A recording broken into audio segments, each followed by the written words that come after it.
Xóchitl Gálvez me recuerda mucho al infame Merolico. Ustedes dirán, ¿cómo te atreves a compararlos? Sí, son iguales. Y ahora les voy a explicar por qué. Fíjense, cuando López era el eterno candidato, bueno, en realidad no ha dejado de serlo. Esta ocasión está participando también como candidato. Nada más que desde la presidencia de la República, violando la ley, pero pues ya ven que a él no le vengan con que la ley es la ley. En fin, cuando andaba de candidato, él hacía un análisis bien exacto de lo que pasaba en el país. Se lo sabía, pero sí al dedito, ¿no? Él podía decir que la situación en el país era tal o cual y decía que las causas eran estas y estas, y tú lo escuchabas y decías, pues sí, el viejo tiene razón, así de jodido está el país.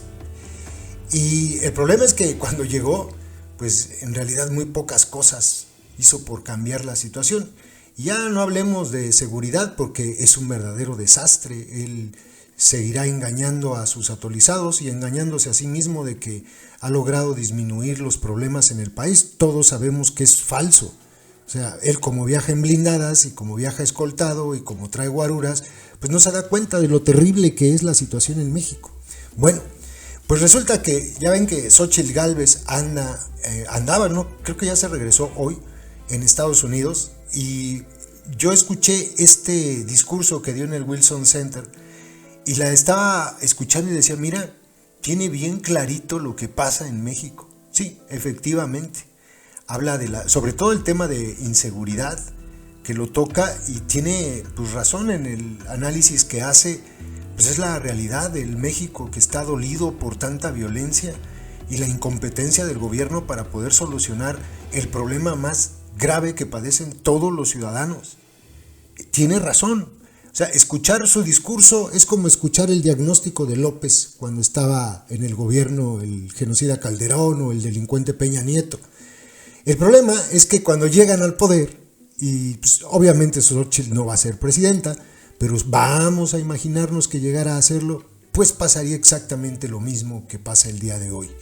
Y creo que con la organización criminal del PAN y del PRI, pues no habría que esperar gran cosa si llegara Xóchitl a gobernar, que no va a ocurrir, repito, no va a ocurrir, porque pues ya sabemos que ellos son igual de corruptos, igual de incompetentes y se coluden con la delincuencia organizada.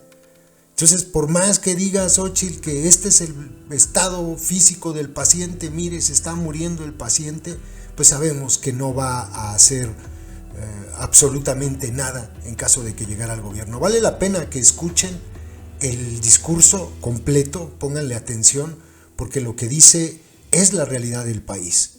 Dura unos 22 minutos, vale mucho la pena, me callo yo para que lo vean completo. Escúchenlo completo.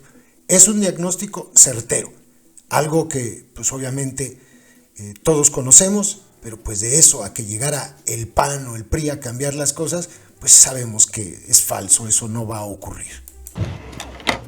Señoras y señores, hoy nos reunimos en un momento clave. América del Norte enfrenta oportunidades y desafíos que marcarán el rumbo de nuestra región y del mundo. Las oportunidades son evidentes. El nearshoring nos ofrece la posibilidad de consolidar nuestra alianza económica y comercial para convertir a Norteamérica en un potente motor industrial, tecnológico y productivo que le dará forma al resto del siglo XXI. Estados Unidos puede consolidarse como la indiscutible primera potencia económica, tecnológica y creativa del mundo. México tiene la oportunidad para consolidar su desarrollo. Les comparto con tristeza que no estamos listos para aprovechar esta oportunidad histórica. Para lograrlo, se hace necesario atender los siguientes puntos: energía suficiente, limpia y barata; capital humano, sobre todo en salud y educación. Aprovechemos el potencial de los mexicanos. Infraestructura, incluyendo acceso ubicuo a Internet. Seguridad pública. En todos estos rubros retrocedimos debido al debilitamiento de los contrapesos. México no está listo porque lejos de avanzar hacia el futuro, mi país se encuentra retrocediendo hacia el pasado. Hoy estoy aquí para dejar en claro que el Estado de Derecho y la democracia en México enfrentan un grave peligro. La falta de certeza jurídica merma la confianza y el progreso. En estos años los mexicanos hemos vivido un proceso de erosión democrática. El crimen organizado y el gobierno del presidente Manuel López Obrador atentan contra la democracia. México lleva décadas enfrentando el crimen y la violencia, pero lo que vivimos hoy es algo completamente diferente. La penetración e influencia del crimen organizado en territorios y sectores de la economía no tienen precedente. El crimen organizado se ha convertido en un factor de poder que afecta la vida de millones de mexicanos. Imaginen que son choferes de camión y no pueden viajar de Dallas a Detroit, porque las bandas que controlan las autopistas interestatales pueden asaltarlos y asesinarlos para robarles la mercancía y que después la mercancía robada se vende en el mercado negro con la anuencia de las autoridades. Imaginen que producen naranjas en Florida y tienen que pagar cuota mensual a las bandas criminales para poder exportarlas. Imaginen que para poner un restaurante en Washington fuera indispensable pagar una cuota mensual a las mafias locales, que además les obligan a vender droga dentro del local. Esto es lo que pasa en México. Ustedes lo saben muy bien, pero solo pongo 3 datos en la mesa para ilustrar el tamaño del problema.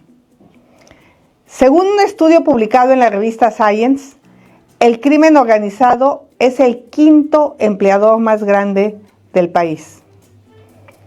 El jefe del Comando Norte, Glenn Van Genk, afirmó en 2021 que el crimen organizado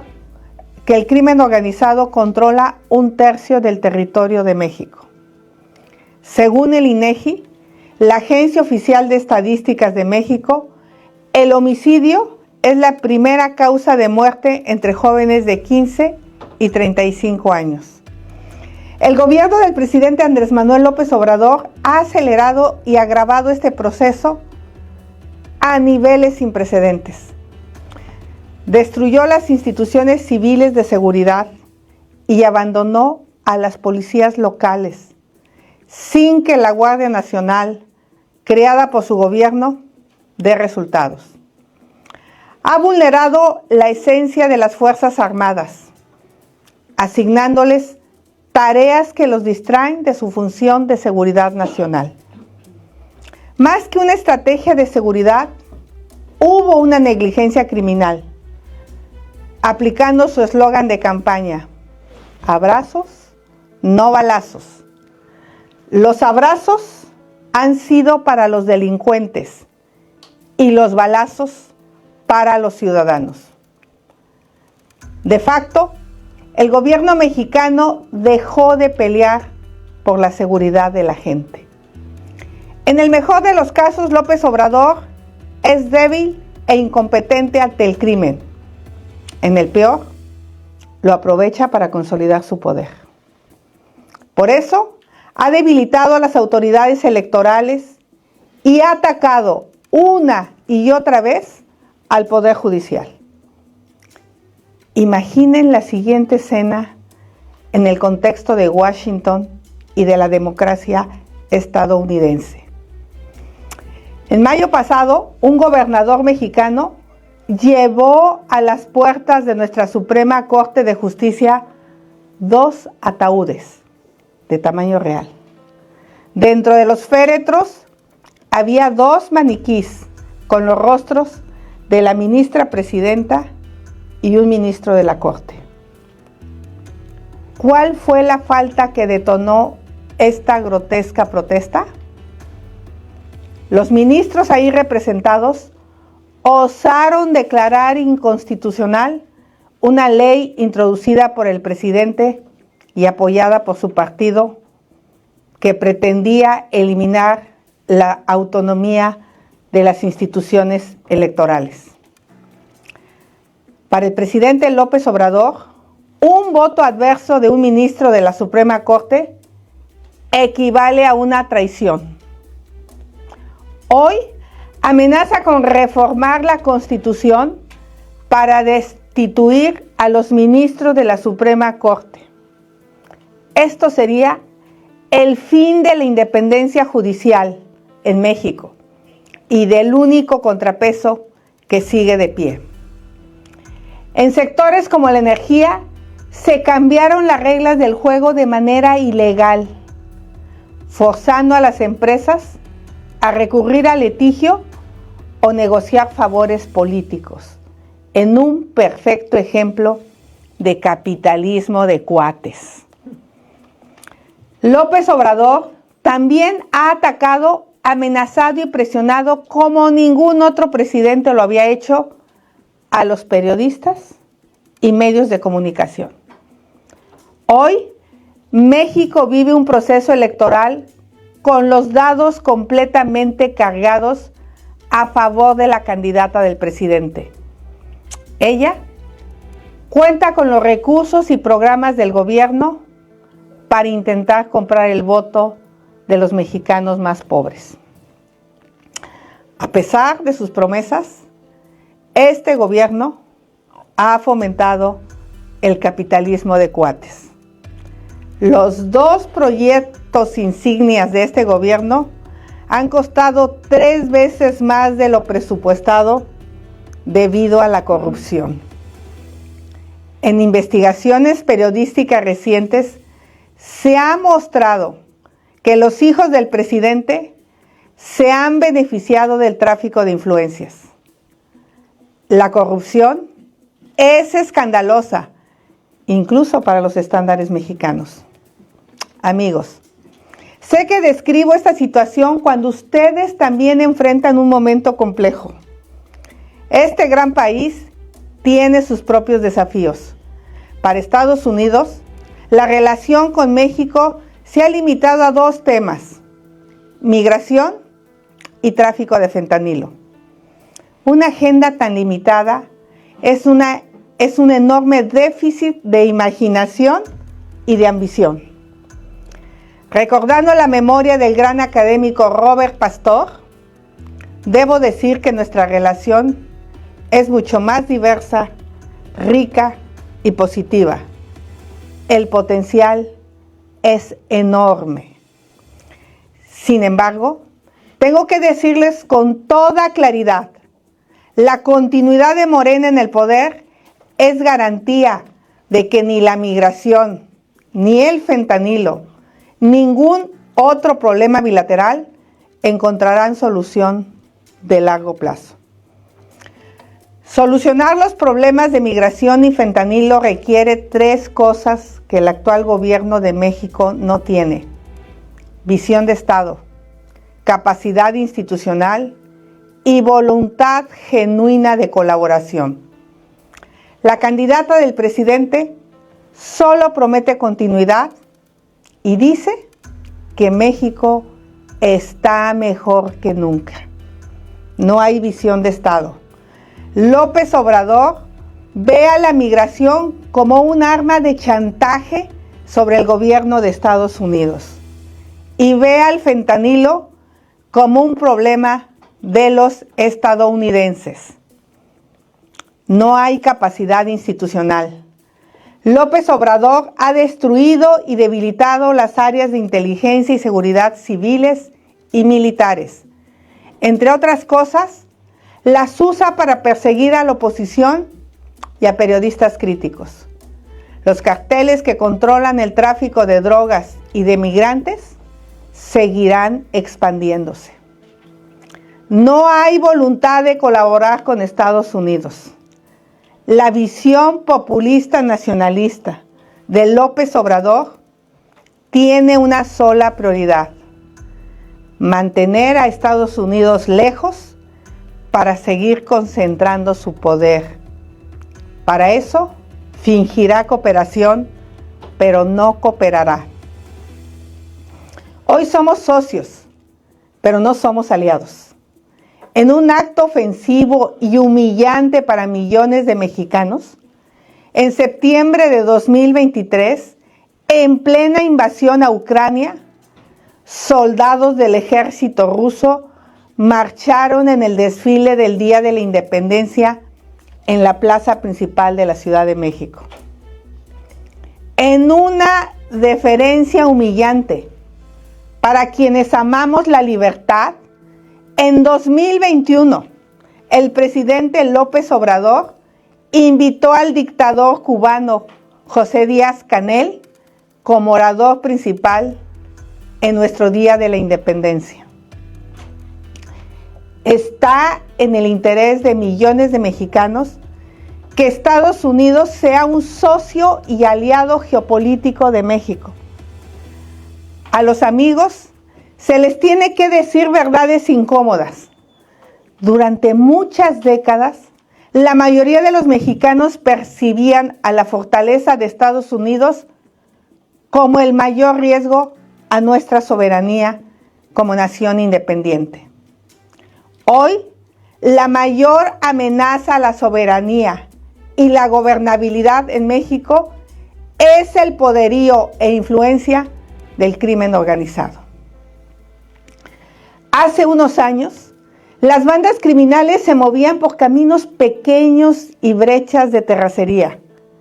Hoy, controlan las carreteras más importantes del país que representan la espina dorsal para el traslado de mercancías en América del Norte.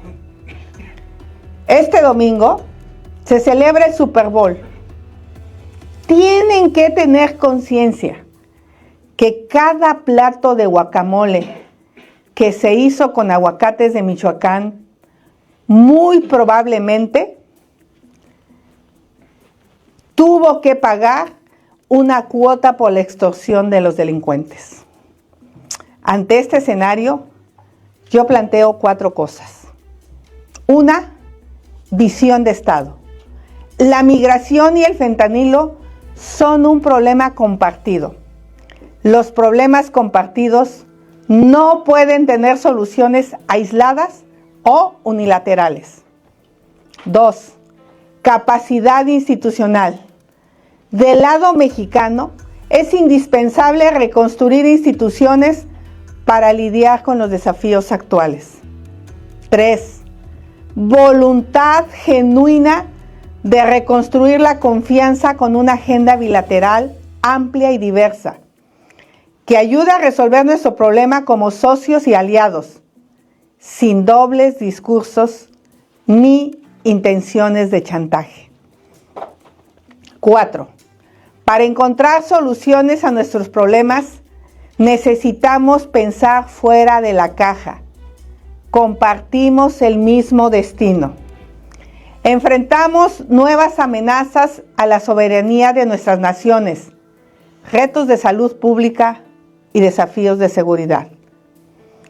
El destino de millones de familias nos obliga a actuar con valentía y responsabilidad para concebir, negociar y ejecutar acuerdos más profundos que fortalezcan la seguridad regional.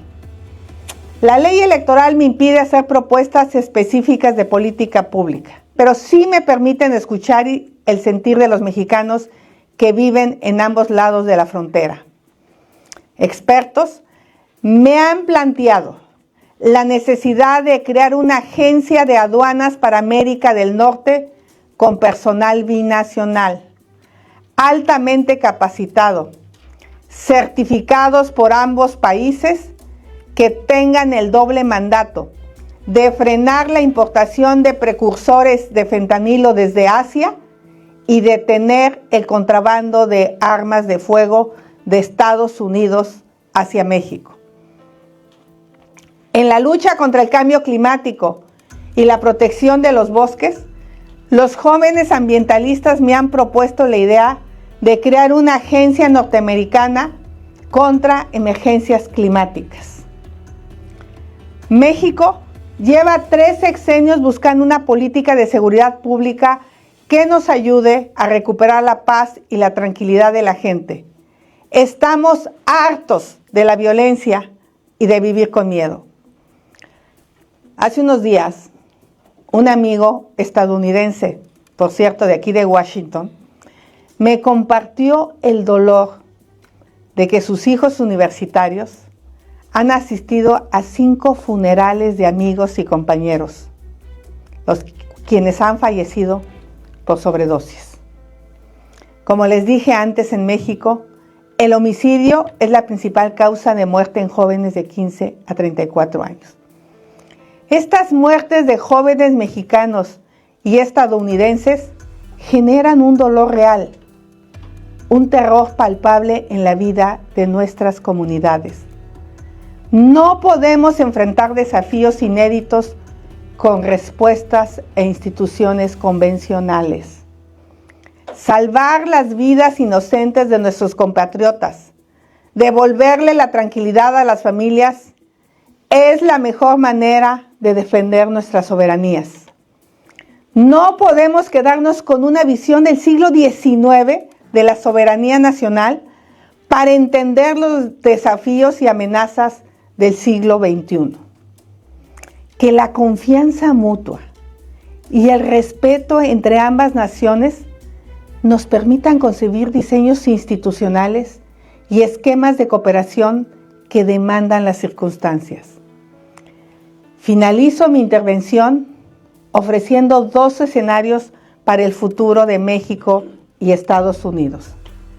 En uno, México recupera el rumbo democrático y consolida el Estado de Derecho. Enfrenta al crimen organizado y recupera el control de su territorio. Reduce la violencia, elimina la extorsión y garantiza certidumbre jurídica para la actividad económica. México y Estados Unidos construyen una relación capaz de contribuir no solo a la prosperidad, sino también a la seguridad y estabilidad democrática de América del Norte. En el otro, la erosión democrática de México avanza. El crimen organizado crece y los militares se vuelven factor de poder político, pero son incapaces de brindar seguridad. Los mexicanos sufren la inseguridad, la extorsión y la violencia. Esto limita el crecimiento nacional y frena el desarrollo de regiones enteras. México sigue siendo un socio, pero no un aliado geopolítico de Estados Unidos. El gobierno populista de México coquetea con Rusia y China, amenazando con construir nuevas alianzas. En la elección presidencial y legislativa del 2 de junio, no solo está en juego quién gobernará México los próximos 6 años. Está en juego el orden constitucional y 2 visiones completamente distintas de futuro. La elección es sin duda un asunto que solo compete al pueblo de México, pero en las circunstancias actuales es indispensable que las fuerzas democráticas de todo el mundo observen nuestro proceso electoral. Por ello, yo les pido que estén muy atentos y nos acompañen en este difícil periodo hasta la elección de junio. Les pido que sigan de cerca lo que pasa en México y apoyen a las organizaciones de la sociedad civil e instituciones democráticas. No dejen a la democracia mexicana fuera de la agenda bilateral. No piensen ni por un instante que los intereses de Estados Unidos en migración, seguridad, comercio o en cualquier otro tema avanzarán con el regreso del autoritarismo a México. No dejen que el intento de terminar con la joven democracia mexicana caiga sin aliados ni testigos. Como ha dicho el presidente Joe Biden, y cito, Ante los persistentes y alarmantes embates contra la democracia y los derechos humanos universales, la democracia necesita defensores comprometidos en todo el mundo. Presidente Biden, you have to walk the talk. Que sus acciones respalden sus palabras. Trabajemos unidos para que México sea un país fuerte, soberano y desarrollado, socio y amigo confiable de Estados Unidos. Muchas gracias.